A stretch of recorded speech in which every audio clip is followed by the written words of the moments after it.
Ya. Bueno, muy buenas tardes para todos. Bienvenidos. Les envío mi saludo especial. Agradecemos su participación a esta importante conferencia, Perspectivas Económicas, un tema de gran trascendencia en estos tiempos de incertidumbre que vivimos hoy en nuestro país y a nivel mundial. Tenemos hoy el privilegio de contar con la valiosa participación de un gran consultor y experto económico, el doctor Daniel Velandia, a quien le damos una cordial bienvenida y nuestro agradecimiento por regalarnos este valioso espacio para todos nuestros asociados, directivos y colaboradores. Daniel Velandia, director general de investigación de Credit Corp Capital, economista de la Universidad del Rosario, maestría en economía de la misma universidad y cuenta con la designación de Chartered Financial Analytics con 16 años de experiencia en el sector financiero, en cargos de docencia, en investigación académica del sector financiero, profesor e investigador de la Universidad del Rosario, profesor del Colegio de Estudios Superiores de Administración CESA, especialista de análisis económico del Fondo de Pensiones Escandia Colombia. En el 2012 fue catalogado como uno de los 100 gerentes más exitosos de Colombia por la revista Gerente y en el 2019 uno de los mejores líderes del país según la revista La Nota Económica. Bienvenido, Daniel. Nuevamente, muchas gracias por este tiempo que nos regalas y a todos nuestros participantes, bienvenidos. Bueno, Nora, mil gracias por la, por la invitación. El placer es mío tener la oportunidad de compartir con ustedes las expectativas y la coyuntura macroeconómica del mundo y de Colombia en un momento, como decías tú, de alta incertidumbre. Voy a empezar a compartir la presentación, deben empezarla a ver en cualquier momento. Y bueno, voy a tratar de avanzar, digamos, no hacerla tan magistral, voy a ir como a los puntos clave y pues al final eventualmente podemos dejar espacio para un par de preguntas si es que las hubiera. Ya deben estarla viendo, supongo yo. Eh, Sí. así que arranco. Bueno, voy a empezar con el contexto internacional. De hecho, es un contexto internacional complejo. Parto por decir que efectivamente cuando ahorita en esta coyuntura de Colombia hablamos de el precio del dólar que está muy alto, la caída de las acciones, las tasas de interés, bueno, efectivamente esa coyuntura que vemos hoy en Colombia tiene muchísimo que ver con la situación internacional. Por supuesto que hay unos factores internos jugando un rol importante, pero lo internacional, digamos que define la tendencia principal dentro de el comportamiento reciente de nuestra economía y de los mercados colombianos.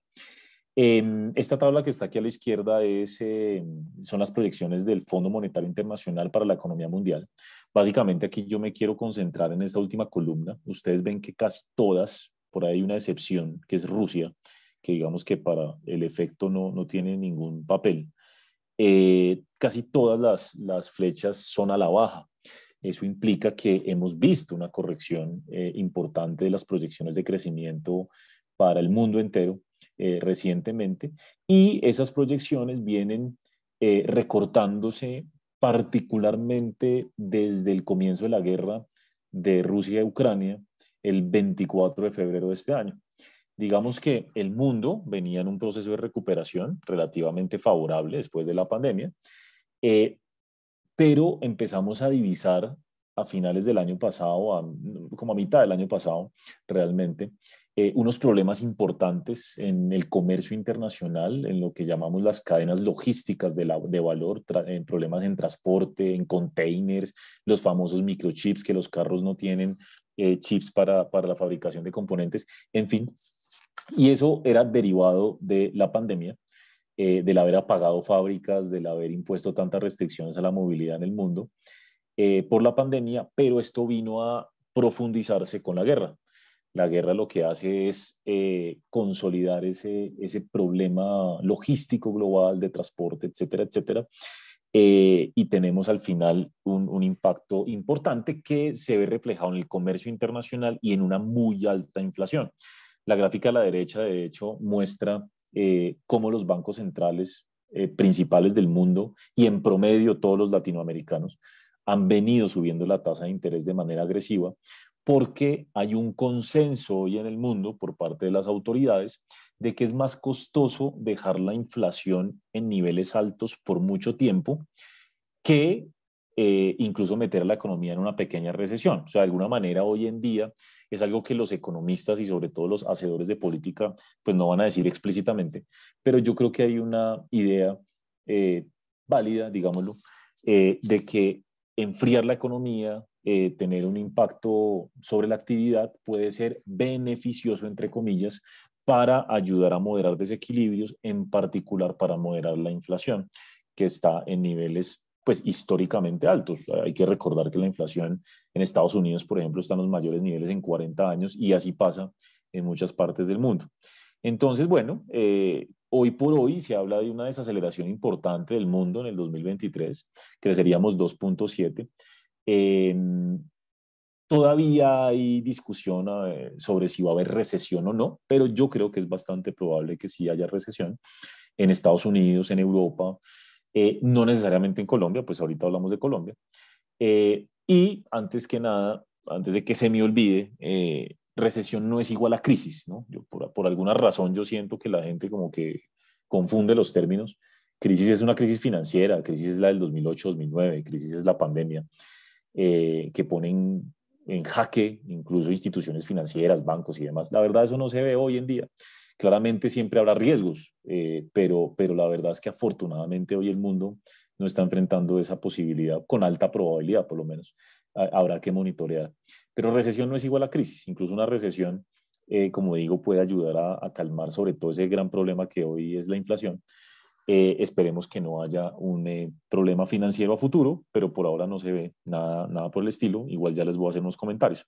El punto entonces es, se revisan las proyecciones. Ahora bien, ustedes ven Latinoamérica, incluyendo Colombia, se revisa muy fuerte al alza la proyección de crecimiento para este año, aunque se rebaja la del próximo año. Pero la realidad es que Colombia está disfrutando de un buen ambiente económico, la región también, sobre todo por altos precios de materias primas, de commodities, que nos han beneficiado. Ya el próximo año, pues si hay un menor crecimiento, pues porque el mundo entero va a crecer menos y nos va a ir jalando, ¿no? A la baja.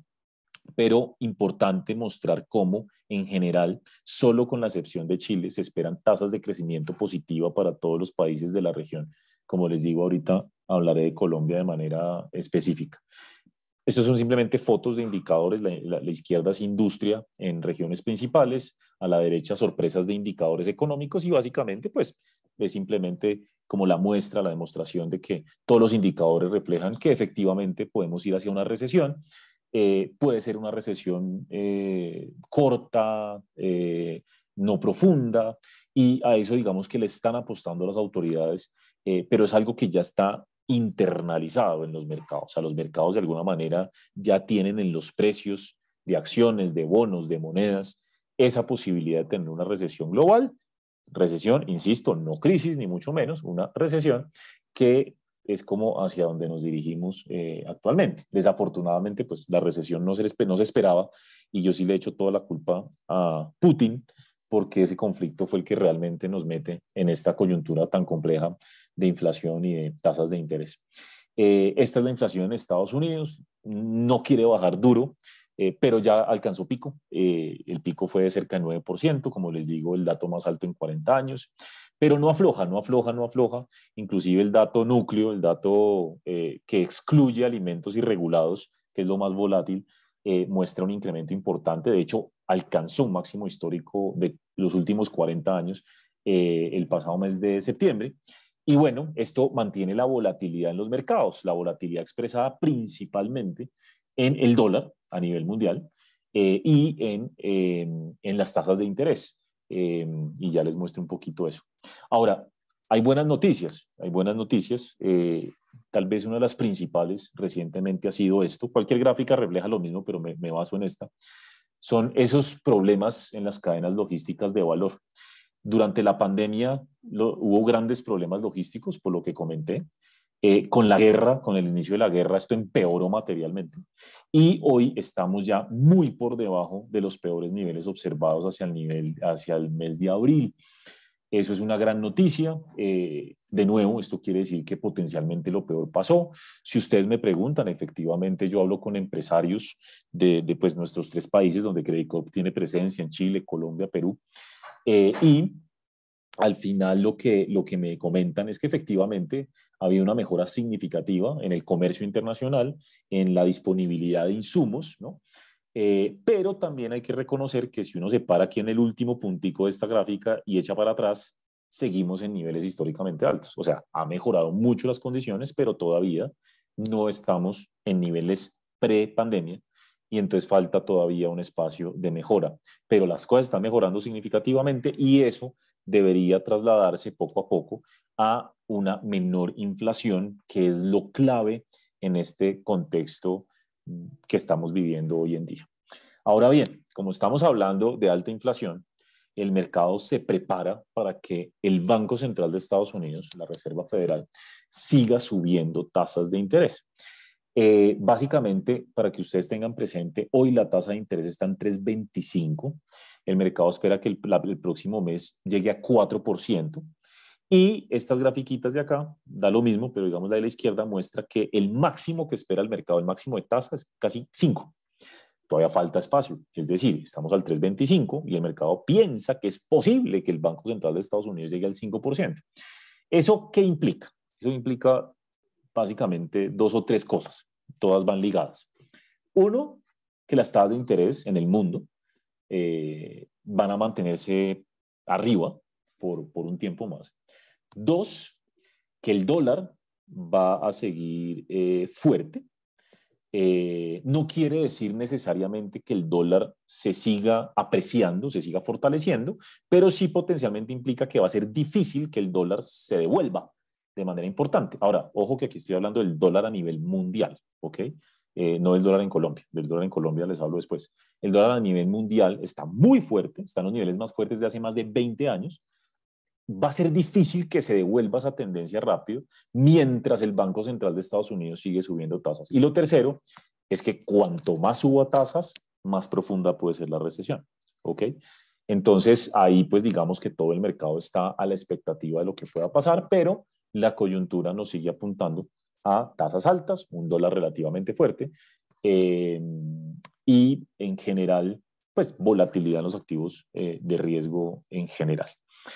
Yo siempre, digamos, hago como un alto acá para mostrar la curva de bonos del Tesoro norteamericano. Recordemos que la tasa de interés base de cualquier tasa de interés del mundo es el bono del gobierno norteamericano. Es la famosa tasa libre de riesgo. En teoría, si yo invierto en Estados Unidos, no tengo nada que perder, nunca voy a perder. Y por ahí parten y se derivan todas las tasas de interés. Yo digo que lo que paga el gobierno colombiano, lo que pagan ustedes en un crédito, lo que me cobran a mí en un banco, todo está definido con base inicialmente a la tasa de los bonos del gobierno norteamericano. Hoy estamos en los niveles más altos en más de 10 años. Hoy estamos hablando de una tasa a 10 años en Estados Unidos que supera 4%. Es un nivel significativo. Y veníamos de niveles muy inferiores, incluso hace 2 años en pandemia estábamos a 0,7. Pasar de 0,7 a 4% es material y obviamente eso jala absolutamente todas las tasas de interés. Entonces, una de las explicaciones evidentes de por qué en Colombia tenemos tasas más altas de crédito, de CDTs y todo este cuento, y el Banco de la República, pues tiene que ver de punto de partida con unas tasas de interés más altas en Estados Unidos, que refleja lo que está haciendo la Reserva Federal en ese país y la alta inflación. Ahora, un tema técnico, yo digo un dato más de cóctel, esto que ustedes ven acá es la diferencia entre lo que pagan en Estados Unidos, el bono de 10 años y el de 2. O sea, este menos este. Cuando eso entra en terreno negativo, esa gráfica a la derecha, quiere decir que el mercado está esperando recesión. O sea, de alguna manera, como les digo, el mercado ya lleva un buen tiempo incorporando, internalizando, previendo que va a haber recesión en Estados Unidos. Y eso es algo bien importante, porque de nuevo, la gente dice va a haber recesión, esto se va a complicar. No necesariamente. Es decir, yo no puedo decir, no, todo va a ser perfecto hacia adelante. No. Digamos que pueden pasar cosas malas y ya con la pandemia, la crisis del 2008, en fin, uno sabe que la guerra, hay cosas muy negativas que se atraviesan, completamente inesperadas e imposibles de pronosticar, pero lo que sí es cierto es que los mercados se anticipan. Como les muestro en esta gráfica a la derecha, los mercados llevan mucho tiempo anticipándose a la probabilidad de una recesión. Entonces, no quiere decir que el día que Estados Unidos entre en recesión, entonces esto va a ser peor. No, los mercados suelen anticiparse y se anticipan mucho. Hay una frase muy famosa en los mercados que dice, usted compre el rumor y venda la noticia. Los mercados no se esperan hasta el último minuto a tomar la decisión cuando el evento pasa. No, los inversionistas se anticipan. Y toda esta bajada que están viendo de acciones, la subida del dólar, todo eso es porque el mercado se está preparando hace un buen tiempo para la posibilidad de una recesión. Y el día que haya recesión, si no es tan fuerte, si no hay crisis, que esperemos que no, el mercado lo que va a hacer es devolverse. O sea, el mercado no se va, ahora sí recesión y se va a asustar más. No, no, no. Eso es lo que ya está incorporando el mercado.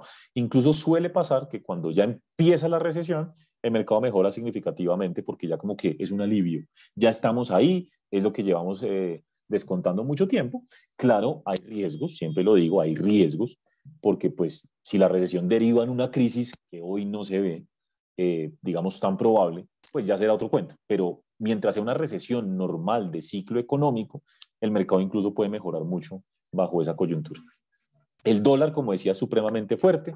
La gráfica a la derecha es como la más interesante, que muestra el dólar global versus monedas desarrolladas, euro, yen, libra, y dólar versus mercados emergentes. Lo interesante es que en esta ocasión el dólar en el mundo se ha fortalecido más versus monedas desarrolladas recientemente que incluso frente a mercados emergentes. No ha sido el caso del peso colombiano. Después les hablaré de eso. Pero la verdad es que igual la tendencia del dólar ha sido impresionante. Y les quiero dejar un par de datos dentro de toda esta discusión de lo que está pasando en Colombia y demás. Eh, la libra esterlina está en los niveles más bajos en 40 años, el yen japonés en el peor nivel en 35 años y el euro hace 22 años no estaba por debajo de la paridad. Entonces, de alguna manera, pensar que lo que estamos viviendo en Colombia es aislado del mundo, no, no es aislado, no es aislado. De nuevo, hay factores que en Colombia y en cualquier país refuerzan tendencias y aumentan volatilidad, que es lo que está pasando en Colombia. Pero la tendencia del dólar es única y es a nivel global. Bueno, esta gráfica a la derecha es bien interesante porque muestra el comportamiento de la liquidez mundial, el dinero que inyectan los bancos centrales en el mundo, y la otra línea es los flujos de portafolio hacia mercados emergentes. Ahí básicamente lo que se puede demostrar es que cuando se retira liquidez, como es obvio, los bancos centrales recogen a través de subidas de tasas, dejan de llegar flujos a mercados emergentes, básicamente porque pues, somos más riesgosos, hay menos liquidez, competimos contra el mundo desarrollado. Y por ende, lo que nosotros esperamos es que cuando el Banco Central de Estados Unidos en los próximos meses empiece a recular un poco en su discurso de seguir subiendo tasas y ya llegue al final de la subida de tasas y demás, las cosas deberían tender a mejorar en los mercados. Deberíamos empezar a ver grandes oportunidades. Si ustedes miran acciones, bonos en el mundo, inclusive en Colombia, estamos en unos niveles que no veíamos hace muchos años. Incluso no el precio, sino los ratios financieros que nosotros analizamos. Y en ese orden de ideas, siempre que hay recesión o crisis, hay oportunidades. Y nosotros estamos viendo grandes oportunidades dentro de los mercados en general. Claro, la pregunta es, ¿cuándo entro? Bueno, eso sí ya es una cuestión diferente, depende del perfil de riesgo de cada persona, yo qué sé, muchos factores, pero definitivamente si uno piensa de aquí a 2, 3, 5 años, lo que estamos viendo hoy puede que no lo veamos en mucho tiempo, en el momento ya después de que nos recuperemos. Entonces, esas tasas que estamos viendo, el dólar donde lo estamos viendo, son cosas como realmente salidas de proporción en el histórico, quiero decir. Así que oportunidades es lo que se está generando. Lo que pasa es que, claro, el mercado necesita un catalizador, necesita que algo lo motive, y yo creo que ese algo va a ser cuando la Fed eche para atrás, nos cambie un poco el lenguaje y ojalá haya un poco más de claridad de lo que está pasando en Europa. Ese tipo de cosas es lo que resulta claro.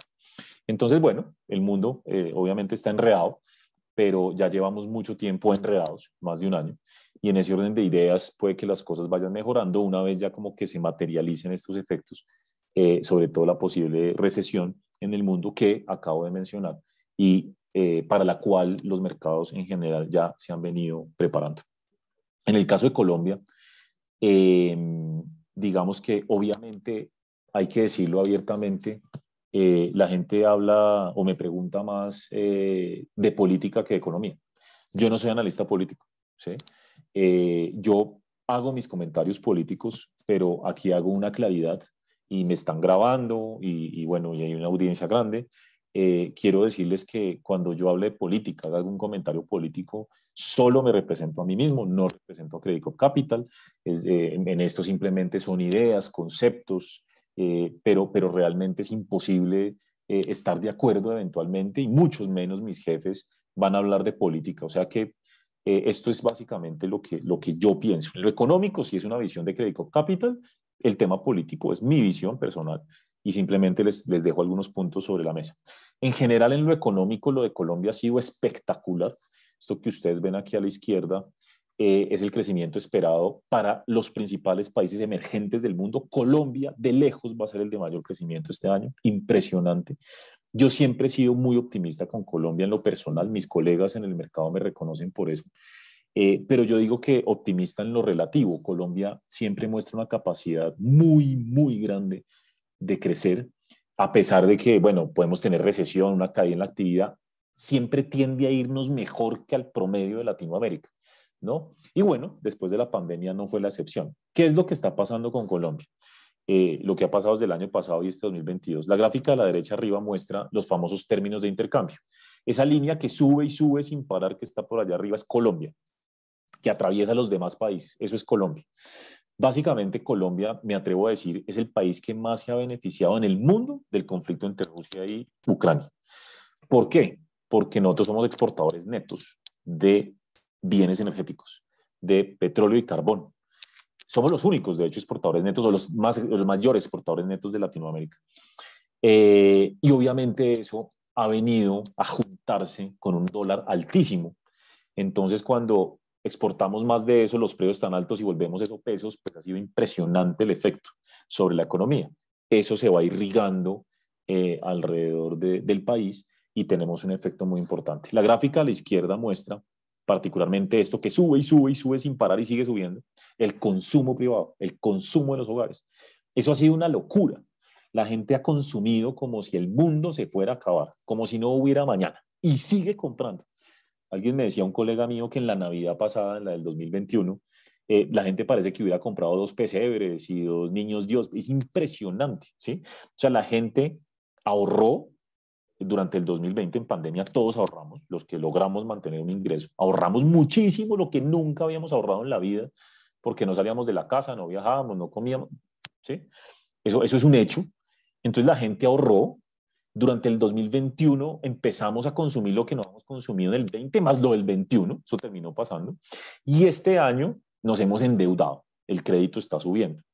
Entonces, ha sido un impulso enorme del consumo privado. Esto no es normal. El consumo privado está 16% real por encima de niveles prepandemia. Eso no es para nada normal, es completamente atípico. Se explica por eso, pero además un tema muy importante y es que las remesas están creciendo muy fuertemente. Y por ejemplo, esto es muy, muy positivo para el Valle del Cauca, donde uno ve que es una de las receptoras más importantes de remesas del país. Y para que ustedes se hagan una idea, las remesas crecieron en 13 billones de pesos en el último año y medio. Billones. Eso es una bestialidad, es un punto del PIB. Y por supuesto, eso es literalmente plata caída del cielo. Y díganle a cualquier señora, viejita, tía, familiar que recibe remesas, que recibía $200 y que hace un tiempo eran 500.000 pesos, ahora son casi 1 millón, ¿no? Entonces, eso se multiplica a lo largo del país y esa suma de factores han llevado a que Colombia definitivamente tenga un muy buen comportamiento. Claro, la economía se va a desacelerar, uno no puede crecer eternamente. Yo le digo a los empresarios, y con todo respeto, yo digo, a mí me pueden llover tomates y me pueden criticar, pero empieza a haber uno empresarios que dicen, no, ya empezó la desaceleración, el otro año va a ser difícil, y yo le digo, por Dios, si el año pasado crecimos el 11% real, cuando la expectativa inicial era 5%, y vamos a crecer este año 8%, la economía 8%, cuando la expectativa inicial era 4%. ¿Cómo vamos a estar desanimados? Han sido 2 años completamente inesperados y por supuesto no nos podemos acostumbrar a que la economía crezca a esos ritmos porque es completamente insostenible. O sea, yo no puedo tener al consumo creciendo a doble dígito real toda la vida, entre otras cosas porque es un riesgo grande para el país.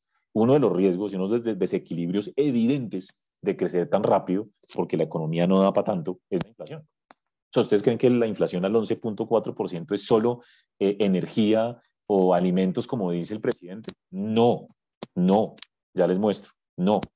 Eso realmente es un boom de demanda que hay que ir frenando, porque si no, esto se nos vuelve insostenible y tenemos efectos negativos, justamente como una muy alta inflación por mucho tiempo. Entonces, esto no es para toda la vida.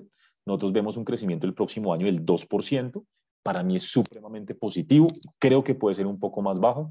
El Banco de la República tiene ya 0.7. No es malo, porque de nuevo, después de que uno crece 11% el año pasado, después el 8%, seguir creciendo, de hecho es muy favorable. Inclusive, yo no me sorprendería si la economía se contrae un poquito, pero es que contraerse, por ejemplo, es ir desde acá y caer un poquito. Pero cuando caiga el próximo año, vamos a seguir todavía supremamente arriba de niveles prepandemia. ¿Sí? De nuevo, es un tema de ajuste normal de la economía después de 2 años de un crecimiento realmente inesperado para cualquiera. Ustedes miren hacia atrás, 10 meses, a ver si alguien tenía un crecimiento este año 8%, absolutamente nadie. Bueno, el ajuste va a venir por el lado del consumo. De hecho, ya empieza uno a ver que el consumo se desacelera, pero se desacelera. Todavía vemos crecimientos positivos. Según los datos de Radar, el consumo todavía crece a 5 real. Eso es bastante. O sea, después de crecer ya más de un año a tasas del 5, 6, 7, 8, doble dígito en promedio, seguir creciendo al 4, al 5 es altísimo, es altísimo. O sea, todavía hay boom y eso lo está explicando en particular el crédito de consumo y las remesas, como mencioné. Ahora bien, la confianza del consumidor se empieza a deteriorar. ¿Por qué? Porque la inflación empieza a comerse los ingresos de la gente, por un lado, y por el otro lado, los ahorros se acaban, ¿cierto? Y si yo me quería endeudar, pues obviamente está más caro el crédito. Entonces ya esta fiesta se va acabando. No quiere decir que va a haber recesión y que el golpe no, ese no es nuestro escenario base. De nuevo, para mí es un ajuste normal de la actividad económica después de 2 años. Yo digo que el año pasado fue muy bueno, pero también veníamos de el peor año en 80 años de la pandemia. Pero el año pasado fue mucho mejor de lo esperado. Este año se ha sido fenómeno, el 2022. Entonces digamos que ya esa fiesta tiene que irse relajando. Esta gráfica a la derecha son ventas de vivienda. Hemos tenido 2 meses consecutivos de caídas en ventas de vivienda y aquí el mensaje es que lo político empieza a jugar un rol. Y yo no tengo ni siquiera que mencionarlo, la gráfica lo dice. No es normal que las ventas de vivienda caigan y que caigan a ese ritmo sin tener una recesión, crisis o no. Claramente el efecto, el tema político empieza a jugar un rol. Eso también se ve en la confianza empresarial. Y aquí mi mensaje es, esto no es atípico, esto pasa aquí en Cafarnaún. Cuando uno tiene un cambio de gobierno, particularmente de derecha a izquierda, y ya hemos vivido eso en la región, en todas partes, solo faltaba Colombia, siempre en un comienzo hay completa incertidumbre. Los empresarios, las personas, o muchas, no todas, empiezan a tomar decisiones más cautas, a esperar, a ver qué pasa, para tener más claridad. Entonces es normal, es completamente normal. Esta caída en confianza, esas decisiones no quiere decir que no se vayan a tomar, que no vaya a haber inversión, no, habrá que esperar. Eso obviamente dependerá de la política económica del gobierno, ¿no? Pero digamos que claro, ya la incertidumbre es más alta y además se junta con la reforma tributaria. Ese es el otro pedacito ya más evidente que juega un rol dentro de la, digamos, de la confianza y de la economía, porque pues los empresarios saben que las personas nos van a poner más impuestos, que a las mismas empresas les van a poner más impuestos, por ende pues la confianza cae, ¿no? Porque entonces si yo esperaba unas ventas acá, ya no va a ser acá, sino un poco más abajo. Entonces es normal que este tipo de cosas pasen. Cuando hay reforma, cuando hay cambio político, pasa aquí, en todas partes del mundo, es algo normal. Por supuesto que pase con la inversión, que está bastante quedada, la inversión privada, sobre todo en vivienda y en infraestructura, pues dependerá en buena medida del gobierno. Cuando uno mira inflación, yo les debía ese comentario, es cierto que, por ejemplo, alimentos es lo que lidera el incremento de los precios. Es impresionante lo que está pasando con alimentos. Vamos a niveles de 27% anual, eso es histórico, pero todo lo que es diferente a energía o a alimentos, que es algo externo, ¿no? Todo lo que está pasando afuera, la inflación va al 9% en promedio. Entonces, decir que es que la inflación es culpa del mundo, no es culpa del mundo. Aquí hay una parte grande que es externo, por lo geopolítico y lo demás, pero hay una parte enorme también que es un exceso de demanda en la economía. Y eso toca empezarlo a cuidar.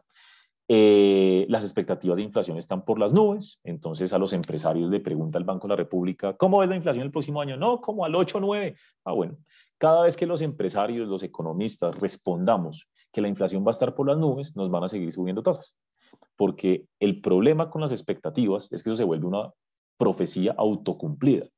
Si el empresario le dice, si el empresario hoy piensa que la inflación del 11% está para quedarse un año más, pues ¿qué va a hacer? El próximo año va a subir a sus productos el 11 o 12%. Eso no lo puede permitir el Banco de la República. ¿Por qué? Porque se vuelve una inflación persistente. Si los empresarios vuelven a subir a 2 dígitos sus precios el próximo año, en promedio, ¿no? Hablando de la inflación como un todo, nos vamos a meter en problemas por mucho tiempo. Entonces, ¿qué es lo que está haciendo el Banco de la República? Igual que hace la Fed y el Banco Central Europeo y todos los países en todas partes, pues hombre, subir las tasas de interés para frenar expectativas. Primero, para frenar la demanda, obvio, pero segundo, como mensaje a la gente, a los empresarios en particular, de que el Banco Central está dispuesto a hacer lo que sea necesario para frenar la inflación y retornar a la meta. Entonces, mucho de lo que haga el Banco de la República dependerá del comportamiento de esto, que son las expectativas de inflación que están muy altas. ¿Qué estamos esperando de inflación? Este año tenemos 11,5 oficial, pero yo creo que eso va a ser como 12, la verdad, porque últimamente estas semanas seguimos viendo unas subidas de precios de alimentos muy fuertes. Y yo creo que se va a trasladar a más inflación al final del año, entonces alrededor de un 12. Inflación para el próximo año 6,5. Y política monetaria llegando a cerca de 12% la tasa del Banco de la República este año, con la posibilidad de recortarla al 8% el próximo año, dependiendo del comportamiento de la actividad económica y de la inflación. Aquí hago 2 comentarios. Lo que pase con la inflación y con el Banco de la República va a depender muchísimo de lo que haga el gobierno en materia fiscal y en materia del salario mínimo. Yo creo que esto no hay que decirlo, ustedes ya han visto la discusión, es evidente que una de las principales preocupaciones que hay en el país en este momento es que se vaya a elevar el salario mínimo de manera significativa. Cualquier incremento más allá de lo teórico va a generarnos problemas sobre la inflación. ¿Qué es lo teórico? Lo teórico es que el salario mínimo debe subir, inflación observada más productividad. En nuestra opinión, eso implica que la base del incremento, del punto de partida de negociación de salario mínimo debería estar por el lado de 13%. Si el salario mínimo sube más del 14% aproximadamente, vamos a tener problemas inflacionarios. Se nos va a hacer más persistente la inflación. Entonces, ¿qué pasa? Que si esa política se adopta, llegáramos a tener un salario mínimo excesivamente alto, el Banco de la República no va a poder bajar tasas, porque va a decir, oye, tú le estás dando más plata a la gente para que consuma y eso para mí es un problema, ¿sí? Entonces no va a poder bajar tasas de interés porque se me vuelve un problema de que quiero moderar el consumo, pero la política del gobierno no lo permite. Entonces va a ser muy importante pues la definición del salario mínimo, eso es clave para el próximo año. Así que eso en términos de inflación es lo que preocupa. Obviamente el dólar preocupa mucho y su impacto sobre la inflación, pero ya tenemos una inflación alta, estimada 6,5 es muy alto para el próximo año. La gente podrá decir, pero del 12 al 6 espectacular. Pues ni tanto, la verdad. Van a ser 4 años consecutivos donde el Banco de la República no cumple meta. Eso no es una buena noticia. De hecho, 6,5 es más del doble de la meta del Banco Central. Y cuando uno acumula y acumula y acumula años por arriba de la meta, pues genera un riesgo grande de inflación sistemática, ¿no? Así que hay que ver qué pasa con cositas como esa del salario mínimo que ya estamos parcialmente incorporando. Lo otro, aquí como mensaje antes de que se me olvide, ustedes ven con esta coyuntura unas tasas de interés en el mercado impresionantes. Lo que ofrecen los CDTs, lo que ofrecen los bonos de deuda pública, los bonos corporativos. Eh, yo creo que hay unas oportunidades enormes, enormes. Obviamente, cada persona, cada empresa también dependerá de su perfil de riesgo, qué oportunidades puede aprovechar. Pero lo cierto es que la gente está muy asustada hoy, muy preocupada por muchas cosas acá y en el mundo. Eh, pero lo que yo le digo a la gente es, ojo con dejar pasar ciertas oportunidades, ¿no? Porque sí, hay gente que me dice, no, pero es que yo me metí al 9 y al 10 a un CDT y ahora está el 15. Y yo, bueno, pero ¿hace cuánto no veíamos esto? Hace como 15 años, ¿sí? Entonces el punto es que todos son ciclos. Y en el momento, como decía antes, en la parte internacional también, cuando esto se devuelva, porque algún día se va a devolver, creería yo, espero, ¿no? Como es normal en los ciclos económicos, pues va a ser una oportunidad perdida, simplemente. Entonces, cuando uno ve, hay muchas oportunidades porque las empresas en Colombia son sólidas, porque el gobierno colombiano es sólido. Por ejemplo, a mí me dicen, no, pero ¿qué tal que el gobierno por allá le dé por impagar la deuda? Yo la verdad no veo eso. Igual nadie está diciendo meta hacia un bono del gobierno a 10 años, ¿no? Hay bonos a 1 año y 2 rentando al 14. ¿Sí? Ese tipo de cosas que uno dice, ¿en qué mundo nos imaginábamos que esto iba a pasar? Entonces, oportunidades siempre hay. De nuevo, depende del perfil de riesgo, pero hay unas oportunidades muy grandes en este momento. En Colombia hay que ser selectivo simplemente, pero bueno, eso también es deber de asesoría nuestro, dependiendo del perfil de cada uno de ustedes. La reforma tributaria, yo creo que esto está súper trillado, yo no me voy a detener mucho acá. Básicamente, los comentarios que quiero hacer son estos test de la derecha, y es que la reforma tributaria sí es neto negativa para el crecimiento. Con esto hemos tenido discusiones y ustedes la han visto, de los economistas con el gobierno diciendo no, esta reforma no es negativa para el crecimiento, pero yo estoy convencido de que sí, porque una reforma de 1.5 del PIB, 22 billones de pesos, en medio más bien de un escenario de desaceleración económica, pues no cae bien, no le va a caer bien a la economía. Si esto estuviera en un boom y la reforma fuera este año, por ejemplo, se hubiera implementado este año, sería otro cuento, porque la economía está en contracción. El otro año no va a ser tan bueno el asunto como este. Entonces, eso no le cae bien a la economía. No sé si han visto, pero ya hay partidos políticos que estaban apoyando a la reforma diciendo no, esto hay que analizarlo mejor, porque los economistas hemos dicho, ojo con ciertas cosas, sobre todo con algo muy puntual, y es que el 1.5 del PIB de recaudo, si ustedes suman lo que le cae a personas naturales, que es esto de jurídicas, más lo que le cae a petróleo y minería, más otras medidas que también son personas, eso da 1.2. O sea, a grandes rasgos, el 80% de la reforma recae sobre empresas. Y la idea de la reforma originalmente, supuestamente, era cargar más a personas naturales que a empresas, y aquí terminamos en lo mismo de toda la vida, ¿sí? Cargando más a la empresa. Eso no es bueno en un contexto de desaceleración. Por eso yo creo que el debate de plenaria, como ya se avisora, con lo que dijo ayer César Gaviria en particular, va a ser difícil, va a ser mucho más complicado. Ahora bien, yo les hago un comentario aquí y de nuevo me pueden llover tomates. Recuerden que esto ya lo hago a título personal cuando hablo de política. Si ustedes cierran los ojos, se olvidan de que Gustavo Petro es presidente, miran los componentes de esta reforma tributaria, ustedes ni se darían cuenta que esto lo propuso un gobierno de izquierda. Esta reforma es la de toda la vida. O sea, esto es lo mismo de siempre. Yo digo que la reforma tributaria sí genera incertidumbre, un golpe a la economía, pero ¿cuándo no? Llevamos 16 reformas tributarias desde el 91. Una reforma tributaria cada 2 años en promedio. O sea, que a mí me digan que es que no, esto es terrible y esta reforma, mire, déjà vu, déjà vu. Esto es lo mismo de siempre.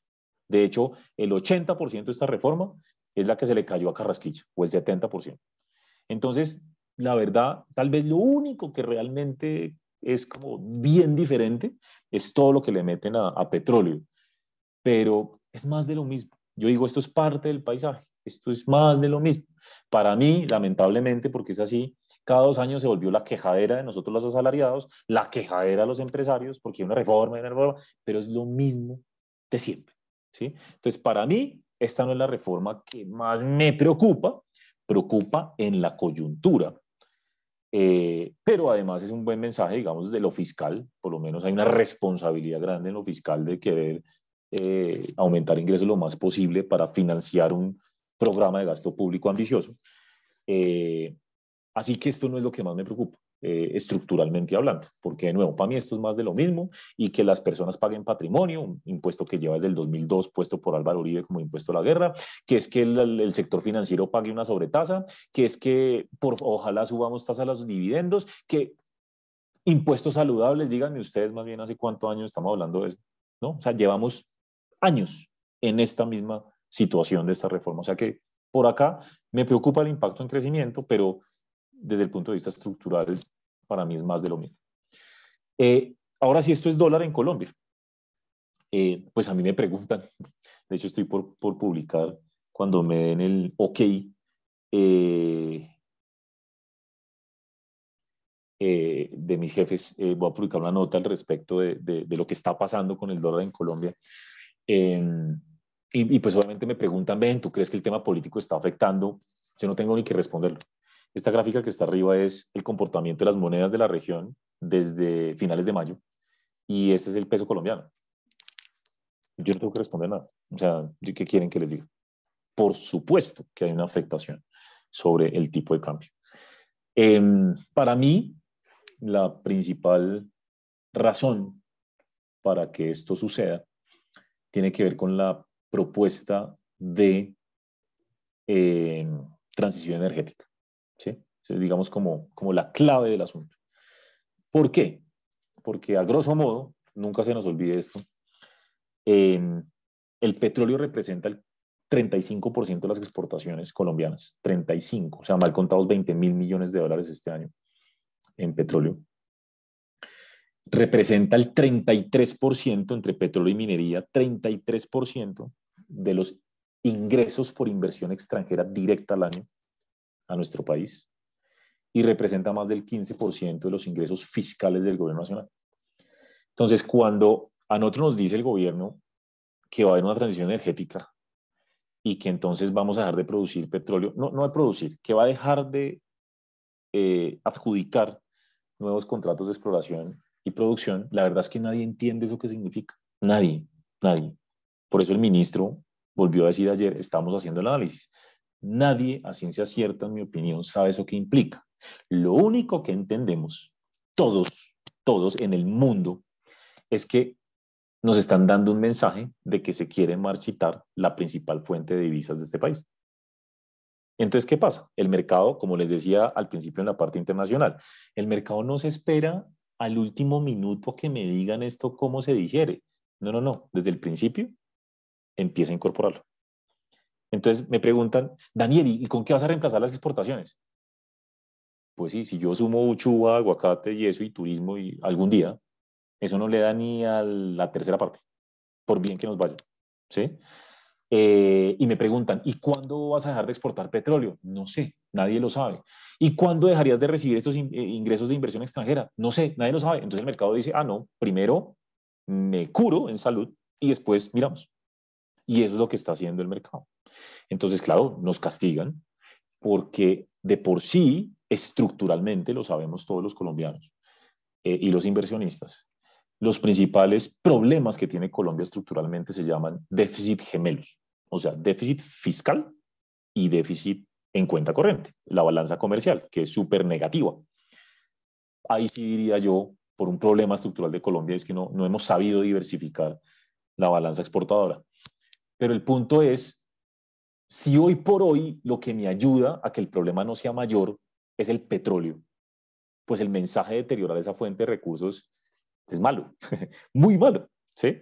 Entonces, pues, de nuevo, el gobierno no ha tomado ninguna decisión, pero en mi opinión, ese solo anuncio, lo que dice la ministra de Minas y su viceministra, es lo que creo que en gran parte tiene a los mercados, al dólar, donde lo tiene.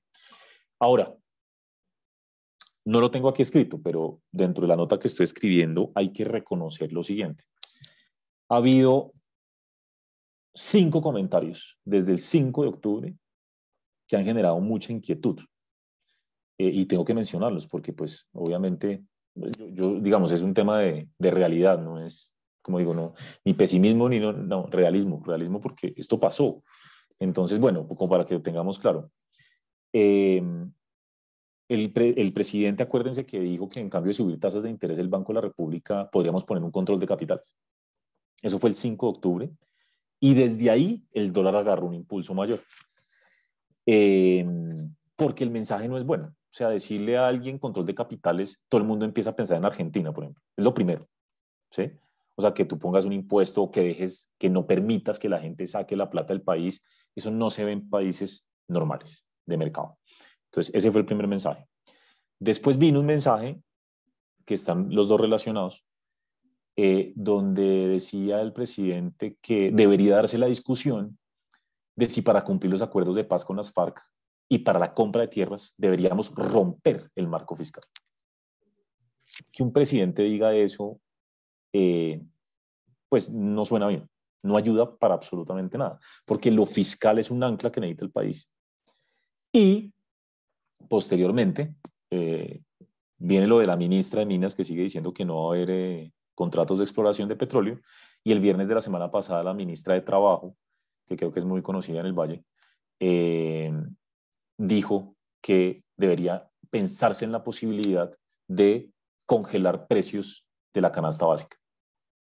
Aquí se menciona en cualquier parte del mundo la palabra control de precios y eso no le gusta a nadie. ¿Sí? Eso es de verdad ser súper heterodoxo en política económica. Ahora, de ahí a que se haga es otro cuento. Y aquí ya les voy a hablar como de lo que yo creo y que por ahora, digamos, no me preocupa. Y es que ustedes saben muy bien que el ministro ha salido a desmentir todo, el ministro Campo, todo. De hecho, ayer dio un discurso y está ahí grabado, escrito. Dice, aquí no va a haber control de cambios, aquí se va a respetar la regla fiscal. El tema de petróleo y minería no lo hemos concluido y aquí no va a haber control de precios de nada. Y vamos a garantizar exportaciones y vamos a garantizar autosuficiencia energética. El ancla del gobierno hoy por hoy es José Antonio Campo. Y de ahí a que las cosas se puedan hacer, hombre, hay que también entender que no es fácil. O sea, un presidente puede querer muchas cosas, pero la institucionalidad es la institucionalidad. Entonces, aquí también mi mensaje es, pues sí, el que quiera preocúpese. Yo creo que muchos estamos preocupados, pero de ahí a que las cosas sucedan, tenemos que pasar por muchas cosas. Entonces, les doy ejemplos. Lo único que realmente pueden hacer así en el gobierno es lo del contratos de exploración y producción de petróleo. Eso sí lo define el gobierno. Pero, por ejemplo, control de cambios. Eso lo tiene que definir el Banco de la República. Lo tiene que aprobar la Junta del Banco de la República. El tema de la regla fiscal. Eso es una ley de Congreso. O sea, eso no es como que el presidente quiere, no. Eso tiene que aprobarlo el Congreso. Y yo sinceramente hoy no veo un Congreso diciendo, listo, volvámonos indisciplinados. Yo eso no lo veo, sinceramente. Entonces hay un tema de institucionalidad que hay que pensar. Por eso es que el ministro respeta la institucionalidad, el mercado le cree, creo que le creemos a la institucionalidad del país, yo creo, pero el mercado, de nuevo, no le gusta lo que está viendo del presidente o de sus ministros, de algunos ministros. Entonces, primero venden Colombia y después miran a ver qué pasa. Eso es, digamos, la forma en que funciona esto, ¿sí? Nadie se va a poner a preguntar, ven, ¿tú qué opinas? No. Primero, lamentablemente, nos castigan y después ya todo se va acomodando gradualmente. Entonces, yo quiero dejarles unas cosas sobre la mesa que son bien complejas. No sé para dónde va el dólar, sinceramente. Bueno, antes de terminar, el dólar a nivel global debería tender a depreciarse el próximo año. Eso nos debería ayudar en el dólar a que caiga el dólar. Entonces, la tendencia principal del dólar yo creo que puede ser la baja. Ahora, ¿qué tan fuerte puede caer?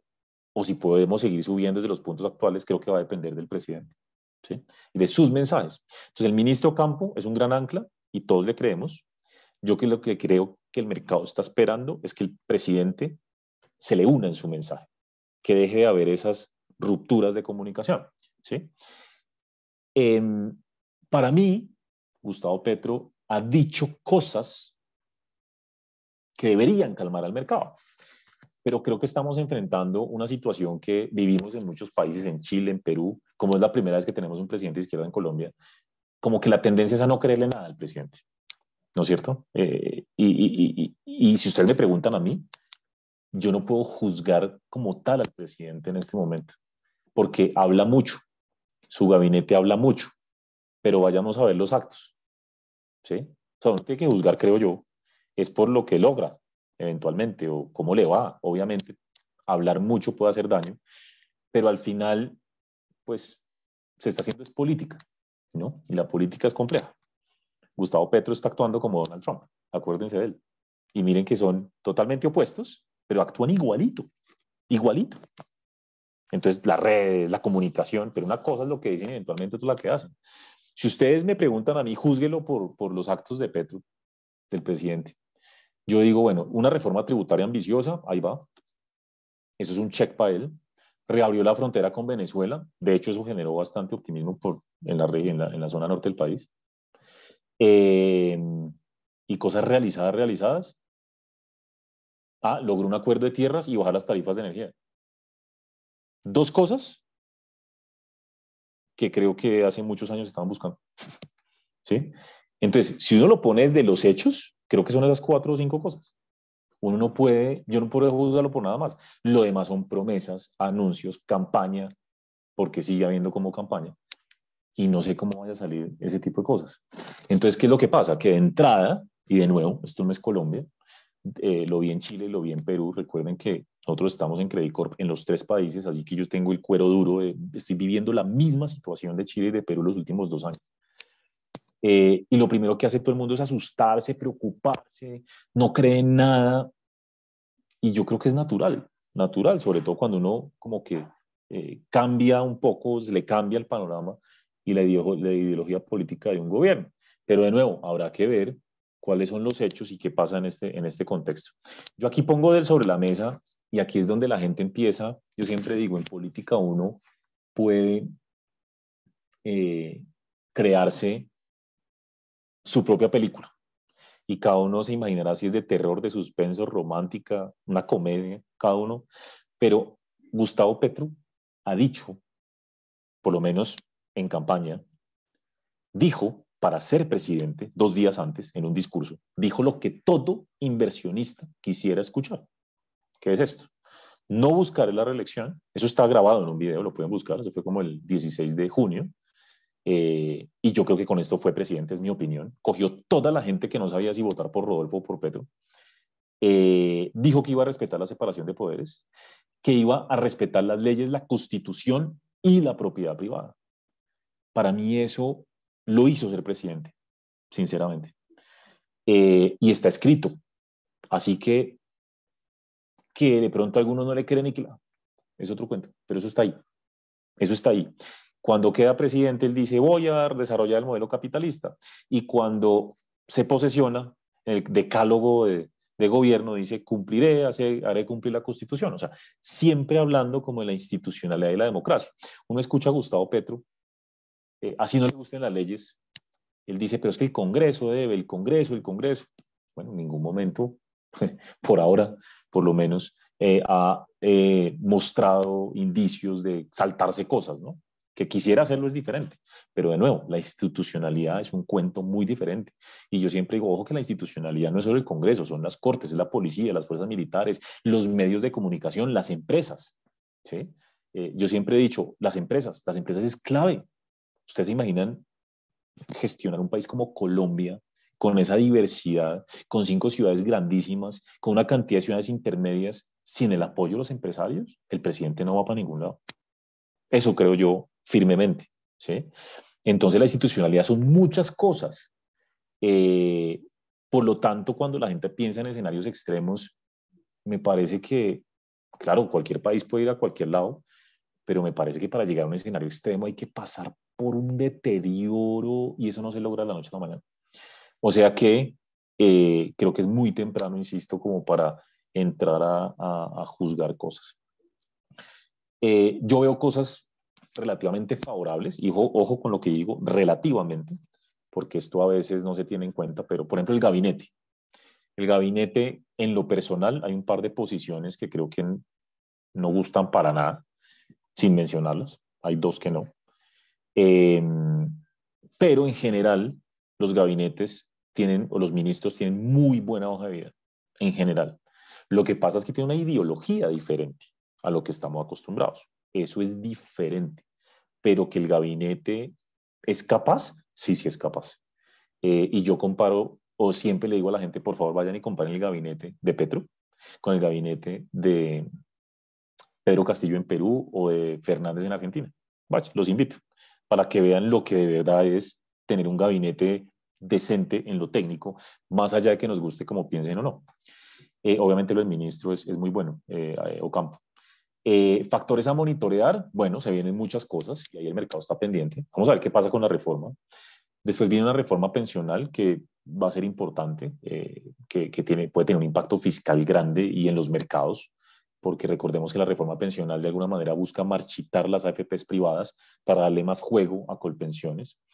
Viene la reforma a la salud. Eso para mí, sinceramente, eso puede ser terrible para el país, pero los que estamos aquí en esta mesa conversando no nos va a afectar en lo más mínimo. Lamentablemente, aquí los que sufren con las cosas, si se hacen mal, son los pobres, desafortunadamente. Y ojalá no se haga lo que se está planeando. Viene una reforma laboral y viene toda esta discusión del proceso de paz y una cantidad de cosas. Entonces, pues digamos que va a ser interesante, pero muy importante. La luna de miel no dura para toda la vida. Los invito a ver la encuesta de Gallup que acabo de salir. La popularidad de Petro cayó 10 puntos de un solo golpe y subió, la desfavorabilidad se duplicó de 20 a 40. O sea, el presidente tiene que saber dar peleas, batallas, y el Congreso no es bobo. Entonces, el Petro se le debe a la gente, el Congreso también. Así que veamos qué pasa. Yo creo que al principio, pues Petro puede arrancar con todas las fuerzas a tratar de hacer cambios, pero pues como todo, habrá habiendo un desgaste y acordémonos que en octubre, el próximo año, hay elecciones regionales y locales y eso es clave para Gustavo Petro. Entonces, eso también va a jugar un rol muy grande dentro de la postura que adopte el presidente de la República el próximo año. Así que vamos a ver qué pasa en los siguientes días. Los 100 días siempre son clave. Llevamos 60 y tantos. Igual, esto ha sido importante para conocer la forma de actuar del presidente. Y vamos entendiendo hacia dónde va poco a poco. Pero como les digo, en los hechos tendremos, en mi opinión, 3, 4 cosas que juzgar relevantes por ahora. Y termino con un mensaje que para mí, pues yo digo que genera optimismo en el relativo hoy, y es que el único presidente de los últimos que ha habido en la región de izquierda, que uno es Pedro Castillo en Perú y Gabriel Boric en Chile, Petro es el único que no habla de asamblea constituyente, el único. Y eso es un alivio increíble. Yo digo en lo personal, mientras no se hable de que hay que cambiar la constitución de este país con una asamblea constituyente, yo duermo tranquilo. Mientras las cosas se hagan por el Congreso, mientras la revise la Corte, eso está bien, porque es la democracia. Y si el Congreso es una aplanadora a favor de Petro, entonces yo le digo a la gente, entonces, ¿para qué votaron por los que votaron en el Congreso? O sea, eso ya es culpa de nosotros. Eso es diferente, en mi opinión, eso es democracia. Pero una cosa muy diferente, abrir la puerta a una asamblea constituyente. Y en Perú y Chile, eso hizo salir cualquier cantidad de flujos de capital. La bandera de esos presidentes era reformar toda la Constitución. Y acá, por lo menos por ahora, afortunadamente, ese no es el tema, no es el caso, y por eso el punto de partida es positivo. Tenemos incertidumbre. Yo sabía que los colombianos en promedio iban a sufrir con Gustavo Petro, en promedio, porque es la primera vez que enfrentamos un gobierno de izquierda, pero yo tengo la experiencia de países como México con López Obrador, de Brasil con Lula da Silva, de Chile con Gabriel Boric, de Castillo con Perú, y no necesariamente un presidente de izquierda tiene que ser Hugo Chávez ni Cristina Fernández. ¿Sí? Entonces, yo creo que la institucionalidad es muy fuerte, confío en eso, en lo personal, y vamos a tener cambios, los estamos viendo, algunos no nos gustarán, pero yo creería que no vamos a tener nada supremamente radical.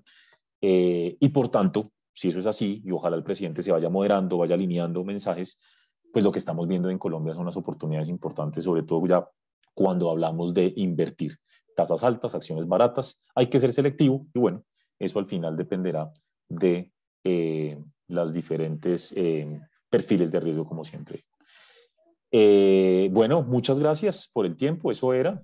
Si les parece, Nora, si te parece, tengo un par de preguntas y las respondo de una vez ¿Quién puede, Alex? en el Q&A. Bueno, inversión más rentable y segura. Yo jamás hablaría de seguridad. Pues para ser seguro, los invitaría a invertir en bonos del Tesoro norteamericano. Pero en realidad, hoy en día, por ejemplo, un portafolio diversificado en CDTs, nosotros ofrecemos esas carteras, o bueno, si el monto no es tan grande, un CDT directo, o un bono del gobierno a 1 o 2 años. Renta fija me parece que es una gran oportunidad. En línea con lo que mencioné antes, estas tasas son increíbles. Me pueden decir, pero está el 14%, 15%, ¿qué tal que se vaya al 20%? Sí, no importa, pero es que hace un año estábamos como al 6%. Entonces ya hay que moderar, ¿no? El momentum, la gente se emociona, entonces no toma decisiones. Ya lo que estamos viendo hoy es relativamente, o sea, es completamente inesperado. Y yo creo que hay que aprovechar eso. Entonces yo me iría por el lado de la renta fija, inclusive en dólares. Hay bonos en el mundo, bancos gringos, compañías colombianas sólidas, bancos colombianos ofreciendo unas tasas en dólares muy atractivas. La renta fija en dólares está dando 7-8%. Esa vaina no la veíamos así como 15 años. Entonces, ese tipo de cosas, sobre todo la renta fija, me gusta. Si se llega a determinar un control de cambios, ¿cuáles son las actividades que debería llevar a cabo y a partir de qué momento? Andrés, gracias la pregunta. Como decía, el control de cambios lo define el Banco de la República. Todo lo que tenga que ver con el movimiento de divisas de este país lo hace el banco y yo ahí no esperaría nada. De hecho, yo tuve la oportunidad personalmente de hablar con el gerente del banco, Leonardo Villar. Eso está por fuera de cualquier discusión. El presidente no puede mover miembros del Banco de la República, sino 2 en su periodo presidencial, a no ser que haya renuncias, que esperemos que no. Eso no es normal. Que suceda. Entonces, la verdad, tener mayorías para ese tipo de cosas, no, eso no va a pasar. Ahora, ¿qué pasaría? Ojo que Gustavo Petro habla de capitales golondrina. Ojo con eso, ¿sí? Porque también hay que poner en contexto y ser objetivo. Cuando él dijo el control de capitales, mencionó capitales golondrina. ¿Qué es eso? Los flujos de portafolio que entran a invertir en TES y acciones. Entonces él no está diciendo que el colombiano no puede sacar la plata y que el empresario, no está hablando de eso. Él está hablando de esa plata que genera volatilidad en el mercado, que entra y se va. Y para eso podría haber cosas como, eso ha existido en el pasado, oiga, si usted entra la plata al país, me la deja 2 años, por ejemplo. Si se la quiere llevar, le cobro un impuesto, por ejemplo. ¿Sí? Ese tipo de cosas son los que podrían idearse. Pero la verdad, incluso el ministro dijo, no, pues, si cortamos ese chorro, imagínese el dólar donde estuviera, ¿no? Entonces, mientras el Banco de la República no apoye eso, pues yo creo que no tiene asidero. En la renta variable, ¿cree que para Colombia ya estamos cerca al piso? Gracias por la pregunta. Miren, yo no invertiría en Ecopetrol hasta que haya más claridad. Ellos están en el foco del problema, en todo sentido, en impuestos, en transición energética. Si llegan a echar algo para atrás de la reforma tributaria con respecto a impuestos, ahí puede mejorar algo el Ecopetrol, pero hasta que no tengamos un plan claro de lo de transición energética y ahora con la nueva junta que definan qué es lo que van a hacer, cuál va a ser su estrategia de negocio, yo creo que no. A las compañías como Celsia eh, va a salir un poco castigado de manera importante con los impuestos. Recuerden que la reforma tributaria pone una sobretasa a generadoras y Celsia es la que mayor porcentaje de ingresos tiene en Colombia. Un ISA, un GEB, dependen más de ingresos afuera. Nos gustan más esas, por ejemplo. Lo que pasa es que cuando hay un gobierno de izquierda, lo que nosotros recomendamos es no estar en sectores regulados. Ese es como el punto, ¿sí? Sectores regulados.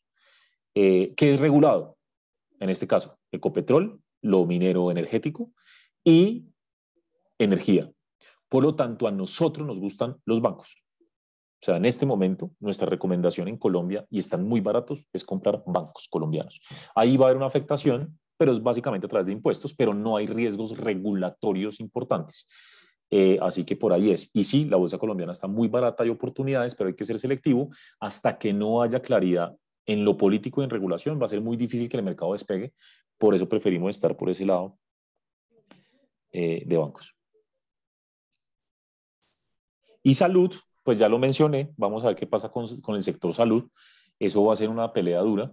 Yo simplemente les transmito algo que he hablado con dos expertos, de hecho gente que trabajaba en la asociación médica y en gremios asociados al sector salud, y me decían que es muy difícil que esa reforma pase, que no ha habido reforma más social de verdad que la ley 100 y que la gente sabe que si esa reforma llega, si esa estructura del sector nuestro llega a cambiarse, me decía un médico bastante reconocido, me decía, la gente sabe que le va a tocar hacer filas de 5 horas para pedir una cita y retroceder 40 años. Entonces, yo creo que eso va a ser muy difícil. En Chile se dio la misma discusión, igualito. Querían eliminar las EPS, que allá se llama ISAPRES, y la gente no dejó. Hace poquito, digamos, y la reforma y no sé qué, y la gente empezó a decir, ojo con esto, que se acaba el seguro, que entonces la gente pobre no va a tener con qué, y les ha tocado recular, recular, recular. Yo creo que eso va a ser difícil de que salga, como lo han planteado. Listo, eso es, Nona, ahí están todas las preguntas y yo también voy pasadito y creo que me tengo que retirar. Excelente, Daniel, por esta conferencia tan Bueno, importante, Nona, actualizada. Muchas gracias a ti, tu equipo de trabajo, a Credicor por mantenernos también actualizados e informados. Y yo los invito a que contemplen a Coffee Popular para sus inversiones rentables, seguro, tasas muy importantes de acuerdo a la oportunidad.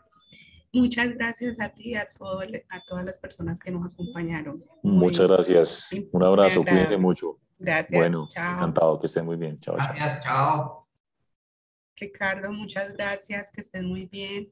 Muy, Con el mayor de los gustos, Nora. Nos estamos viendo. Chao. dale, chao, muchas gracias.